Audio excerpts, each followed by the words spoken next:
Yeah, I know.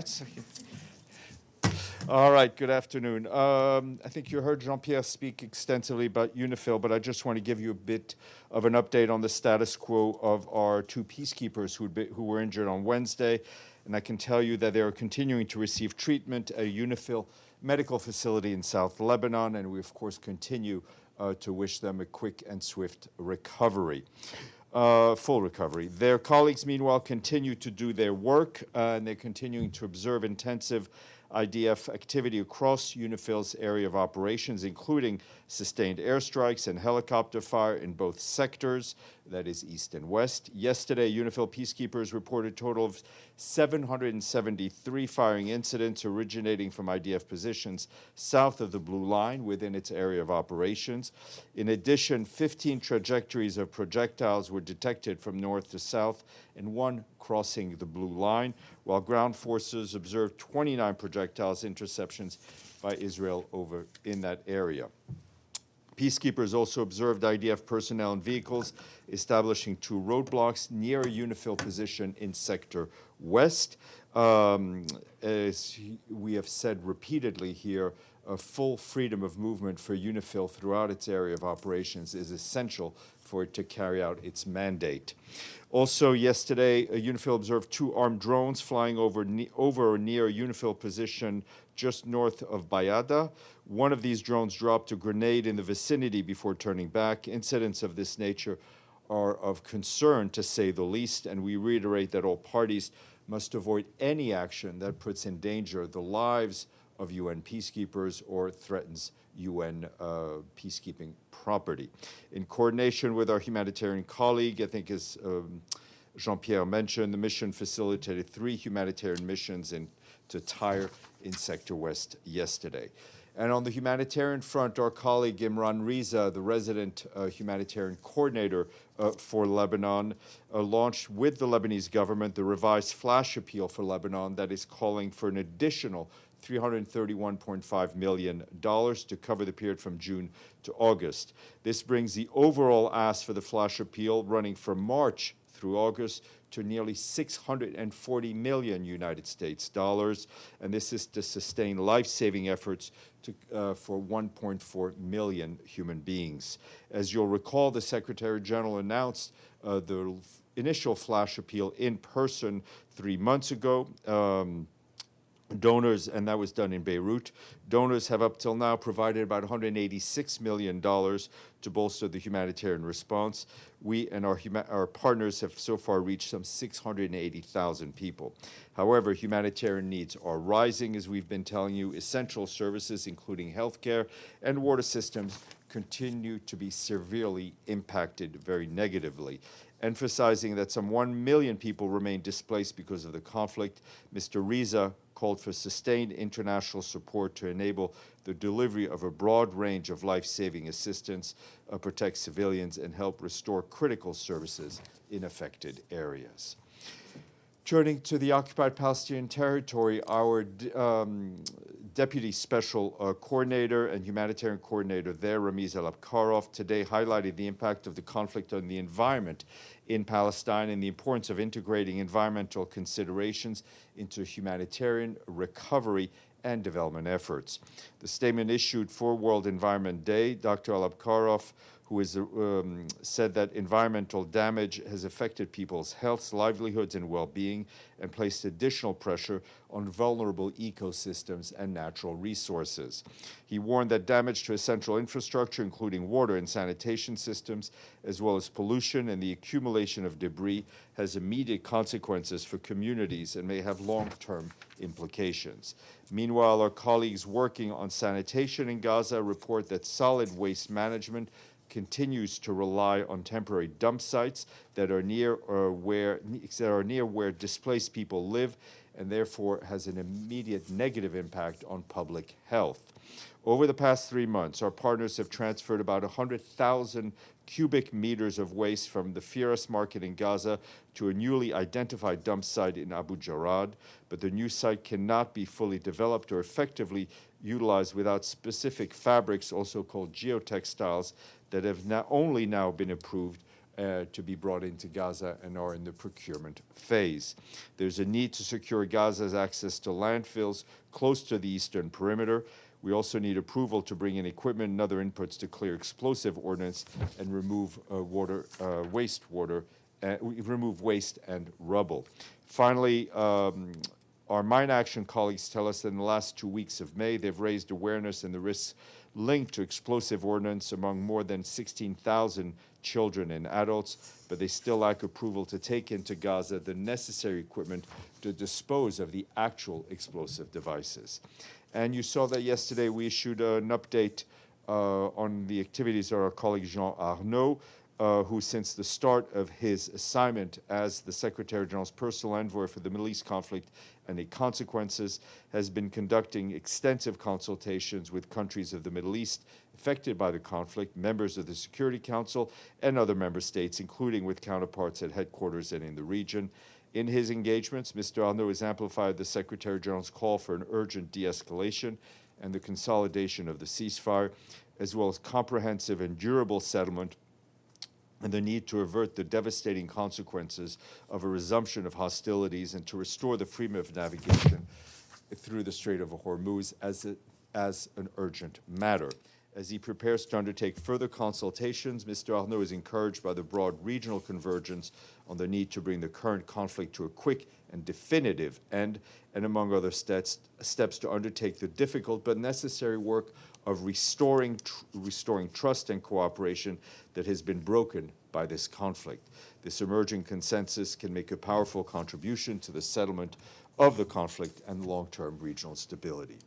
And also in terms of travel, an update on Miss Marie-Angela Holgen, who, as you know, is the personal envoy of the Secretary General, and she will be in Cyprus on the 7th to the 14th of June, meeting with Greek Cypriot and Turkish Cypriot leaders separately on June 8th to discuss a way forward.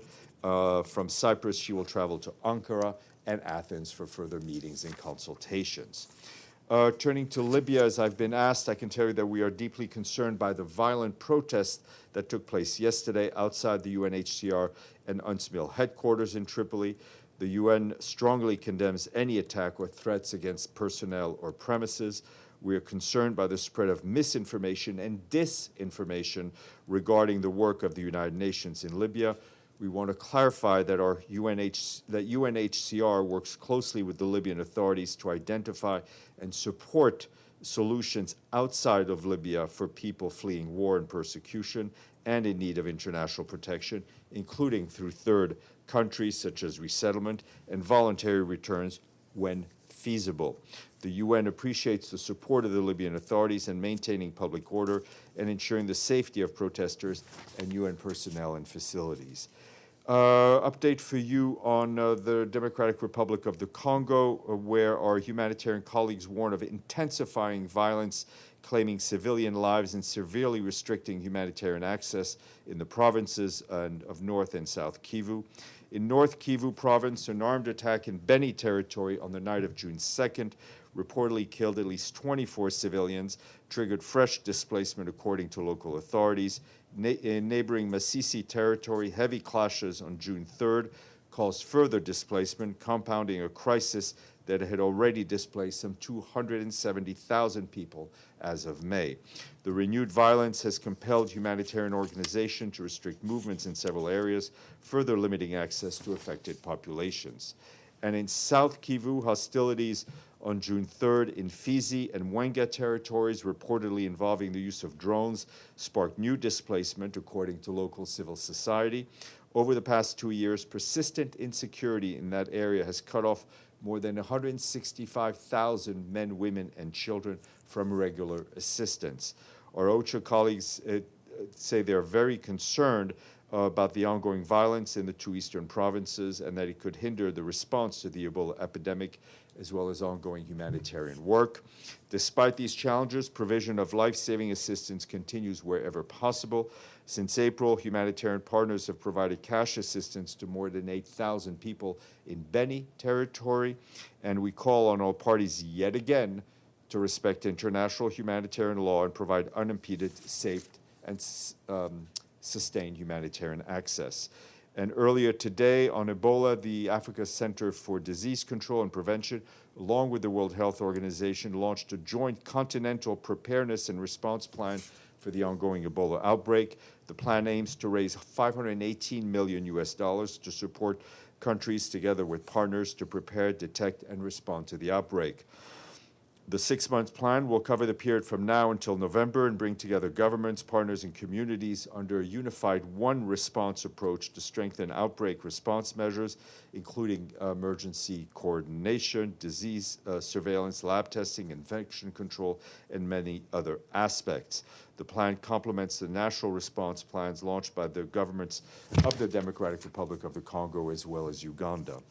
And on behalf of our friends at UNOPS in Copenhagen, we wanted to flag their new annual report that was issued today, in which it outlines how the agency provided technical, operational, logistical support through more than 1,100 projects across 130 countries and territories.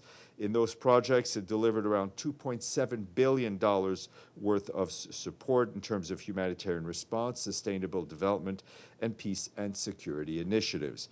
The majority of the projects were in response to conflicts and crises, including in high-risk areas. 2/3 of UNOPS' work was in complex situation, in line with the continued focus to operate in some of the world's most challenging places. Through its projects, the report says its organization created around 26 million days of paid work for local communities, among them the poorest, including 10 million days of work for women. And the Global Food Price Index, for those of you who may have put some money on the Global Food Price Index on Polymarket. Global food prices were largely unchanged in May, according to data released today by the Food and Agricultural Organization. The Food Price Index, which tracks international prices for major food commodities, averaged 130.8 points in May. The index was down 0.2% from April, but remained 2.9% higher than a year ago. FAO says that while global food commodity markets have remained broadly resilient, disruptions to key trade routes, including the Strait of Hormuz, of course, could reduce fertilizer use and place additional pressure on food prices, underscoring the need for international cooperation. And today is World Environment Day. In a message, the Secretary General said that warning signals are everywhere. He noted the past 11 years have been the 11 hottest on records and that damage goes far beyond rising temperatures.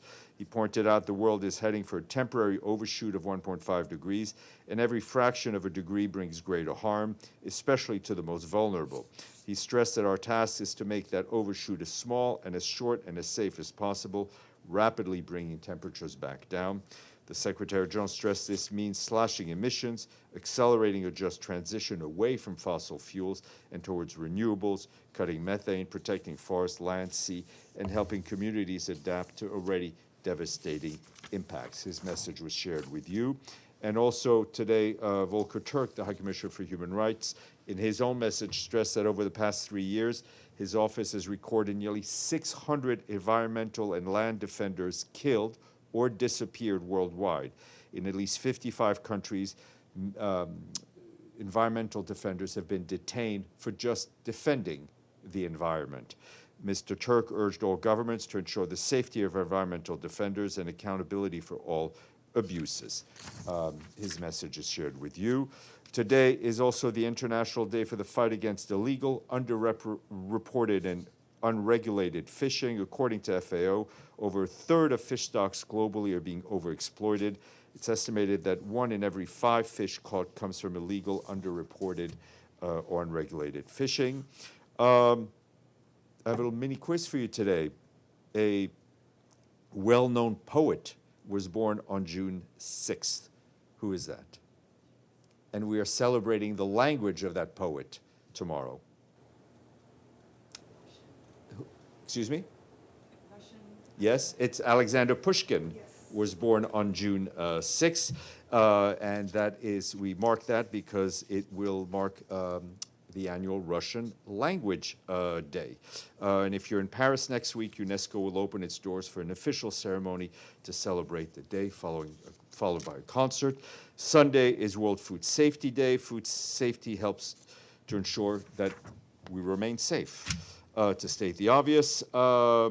Just a programming note on Monday, we will join by a number of guests. Leading that list is Stephen Hill, our new Assistant Secretary General for Legal Affairs. He will be joined by Ms. Baya Tazib, Deputy Permanent Representative of the Netherlands to the UN, Rafael Gonzalez Quiros, Director of Oceanographic Center of Gijón, and Fabien Cousteau, the oceanographer, explorer, and founder of the Fabien Cousteau Oceans Learning Center. They will be here to brief you on the World Ocean Assessment. Edie, then Ibtissam.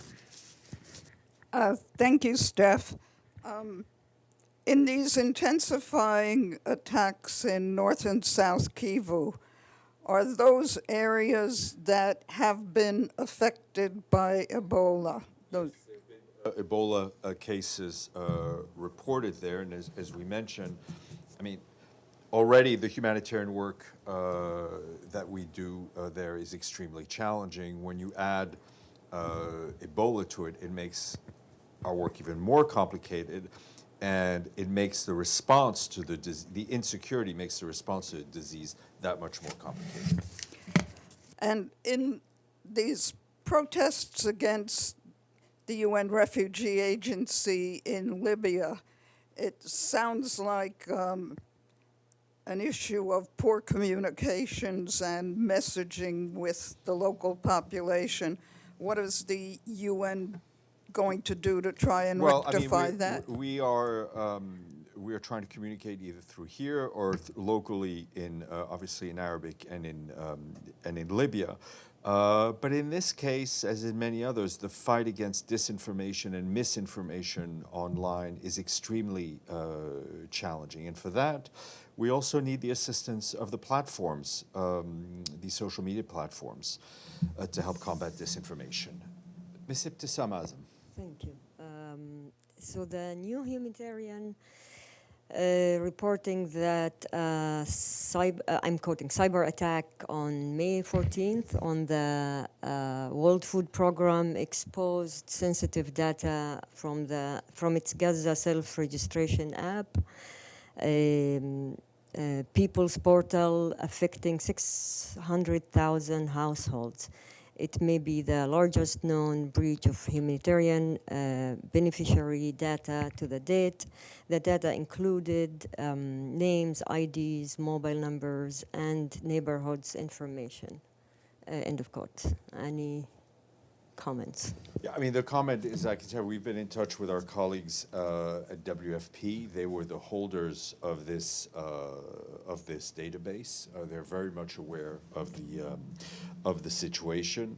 They took, once they detected the breach, they took immediate action to shut down the platform to try to contain the intrusion. No other WFP system was impacted, and cash assistance, food delivery, all of that, thankfully, remains in place in Gaza. They're working to try to restore and secure it, and trying to investigate it. And I can tell you, whether it's WFP or any other organization, we all have to try to stay one step ahead of hackers, but it remains a challenge. But I know it is something they take extremely seriously.